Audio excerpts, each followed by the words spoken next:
Assalamualaikum warahmatullahi wabarakatuh. Salam sobat hobi bola. Timnas Indonesia harus mengakui ketangguhan Irak, di mana dalam laga lanjutan kualifikasi Piala Dunia Zona Asia Round 2, Timnas Indonesia menjamu tamunya Irak, dan Timnas Indonesia harus mengakui keunggulan tamunya Irak dengan skor akhir 2-0. Maka dengan hasil ini Timnas Indonesia masih berada di peringkat kedua dengan 7 poin, sementara Irak jauh meninggalkan Timnas Indonesia di puncak klasmen dengan 15 poin. Dengan hasil ini dipastikan Indonesia harus berjuang hingga match terakhir di babak kualifikasi Piala Dunia Round 2 ini melawan Filipina pada tanggal 11 Juni mendatang, dan tentu ini tidak ada pilihan lain. Ketika melawan Filipina pada tanggal 11 nanti, tidak ada kata lain, Indonesia wajib hukumnya untuk memenangkan pertandingan melawan Filipina jika ingin Timnas Indonesia lolos ke round 3. Nah, di pertandingan tadi sore, pelatih Sintayong menurunkan starting line up dengan formasi seperti biasa 3-4-3. Penjaga gawang Hernando Ari, 3 back diisi oleh Jordi Amat, Rizky Ridho, dan Justin Hubner. 2 gelandang jangkar yaitu, atau 2 pivot yaitu diisi oleh Tom Hai dan Nathan Cho. 2 wingback diisi Sandy Walsh dan Shane Patinama. Sementara 3 pemain di depan yaitu Marcelino Ferdinand, Ragnar Oratmangun, dan Rafael Struijk. Sebetulnya di babak pertama ini Indonesia bermain cukup bagus ya, dan membuat Irak ini kerepotan gitu. Terlihat memang di pertandingan babak pertama ini kedua tim sangat-sangat berhati-hati dari awal. Terlihat bahwa saling menyerang. Ini tentu menyajikan pertandingan yang seru ya. Di babak pertama ini sangat-sangat seru.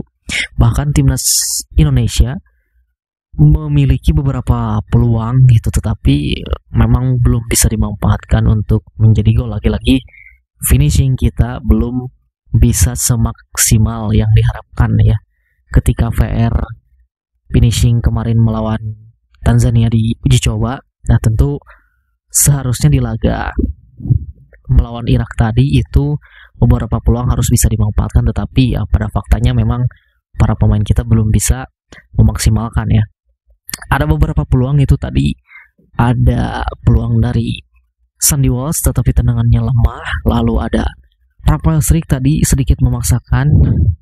Kalau misalkan Rafael Struijk tadi bisa memberikan umpan kepada Shane Patinama yang sudah kosong tidak ada kawalan, mungkin itu akan berbeda cerita ya. Tetapi Rafael Struijk sedikit memaksakan shooting, dan akhirnya bola diblok oleh pemain bertahan Irak.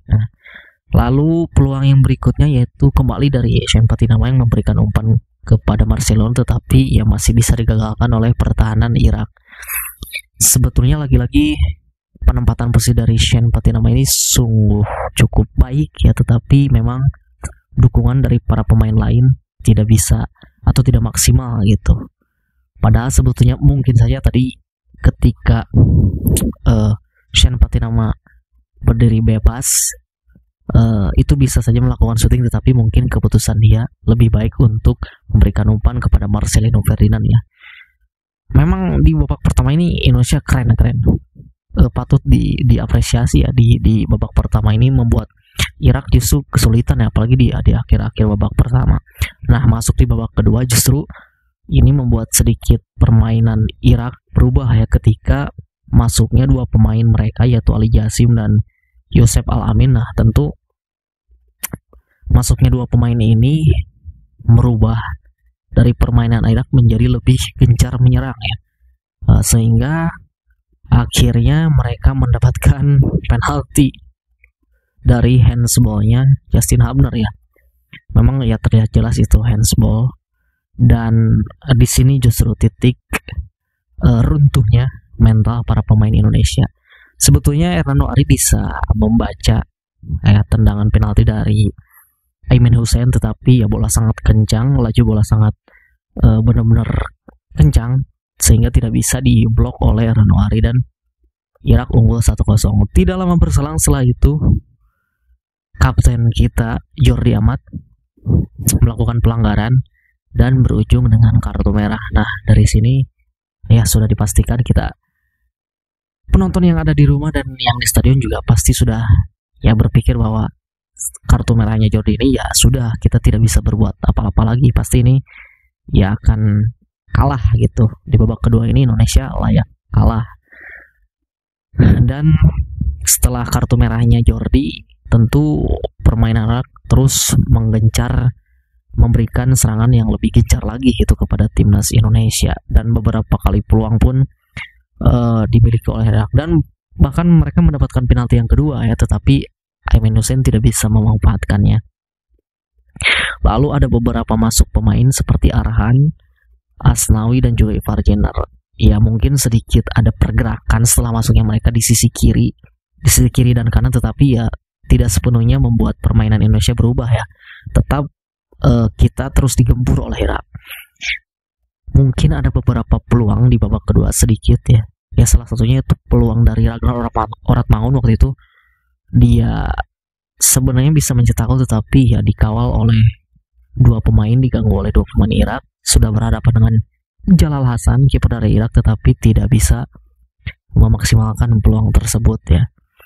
Dan gol kedua terjadi setelah digempur habis-habisan. Akhirnya gol kedua terjadi ketika kiper kita Hernando Ari melakukan blunder, kesalahan, yaitu berawal dari Asnawi melakukan umpan back pass ke belakang kepada Hernando Ari, dan Hernando Ari dikepung oleh dua pemain Irak. Memang kelihatan Hernando Ari ini tidak tenang ya, tetapi dia memaksakan untuk menggocek bola, lalu di pressing dan kalah adu body.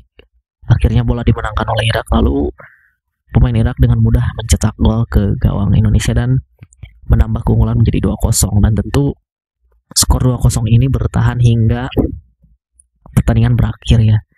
Ya tentu ini menjadi pukulan telak juga bagi kita, walaupun memang kita masih punya peluang satu match lagi, satu kali lagi, tetapi justru ketika melawan Filipina nanti ini beban malah makin meningkat gitu kepada timnas Indonesia. Seperti halnya waktu itu timnas U23 memiliki 3 kesempatan untuk lolos ke Olimpiade, semuanya gagal. Bahkan di pertandingan terakhir melawan Gini itu beban menjadi lebih berat ya. Jangan sampai satu kesempatan terakhir ini sama nasibnya seperti timnas Indonesia U23 beberapa bulan lalu ya. Mudah-mudahan di pertandingan tanggal 11 nanti melawan Filipina, para pemain timnas bisa bermain all out dan jangan melakukan kesalahan-kesalahan seperti di pertandingan tadi, terutama di babak kedua ya. Mungkin saja Indonesia bisa lolos langsung tanpa menunggu hasil pertandingan terakhir nanti melawan Filipina, dengan catatan di malam ini pertandingan antara Filipina dan Vietnam itu berakhir dengan skor imbang. Tetapi ya kita tidak bisa juga menggantungkan kepada tim lain ya, karena kita sendiri harus